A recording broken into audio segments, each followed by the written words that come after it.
La femme n'est pas faite pour travailler. Alors attention, je suis pas en train de dire qu'elle peut pas travailler ou qu'elle n'est pas capable de travailler, je dis qu'elle n'est pas faite pour ça.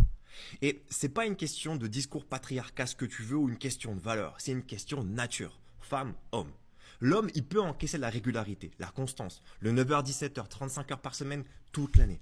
Pourquoi? Parce que son énergie masculine, elle est stable. Son corps, il varie pas autant que celui de la femme. Il est dans son élément quand il fait, quand il agit, quand il est dans l'action.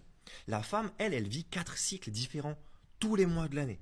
Et vouloir lui imposer la même cadence qu'à un homme, c'est comme demander à un poisson de courir contre Usain Bolt à 100 mètres. Ça n'a pas de sens, c'est violent, c'est de la maltraitance, c'est une dinguerie. Avant de t'en dire plus, abonne-toi à ce compte, je te partage du contenu quotidien pour t'aider à comprendre les dynamiques des relations hommes-femmes et ne plus tomber sur ces hommes immatures ou émotionnellement indisponibles. Le premier point à connaître, c'est la phase menstruelle. Le corps a besoin de repos, de calme, d'écoute, et lui demander d'être en performance là, mais c'est l'épuiser, tu l'envoies dans le mur.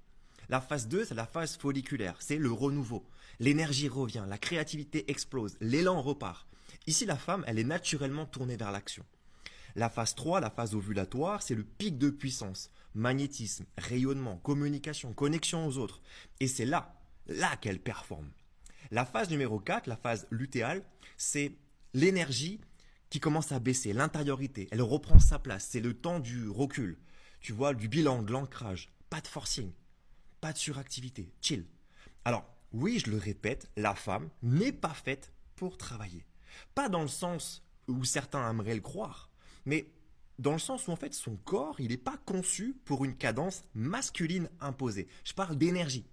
Le vrai respect ici, c'est pas de lui dire bah vas-y fais comme les hommes, égalité homme-femme. Non, le vrai respect c'est de la reconnaître dans sa puissance et de reconnaître que sa puissance à elle réside pas dans sa capacité de régulariser, d'être régulière, mais dans sa capacité à s'écouter et à suivre ses cycles et à choisir quand elle veut agir. Et là, quand une femme elle agit par envie et non par pression, quand elle s'honore au lieu de se maltraiter, alors elle est inarrêtable, elle plie le game et aucun homme ne peut rivaliser avec son énergie. Abonne-toi. Bon, dans ce qu'il a dit là, il a peut-être raison. Ou il n'a peut-être pas raison, mais moi, la partie des énergies là, je n'ai rien compris. Donc, je ne sais pas trop. Euh, les énergies, j'ai rien compris. Peut-être qu'il a raison, hein. Ou peut-être qu'il a tort. S'il y a quelqu'un qui a compris, veuillez m'expliquer dans les commentaires.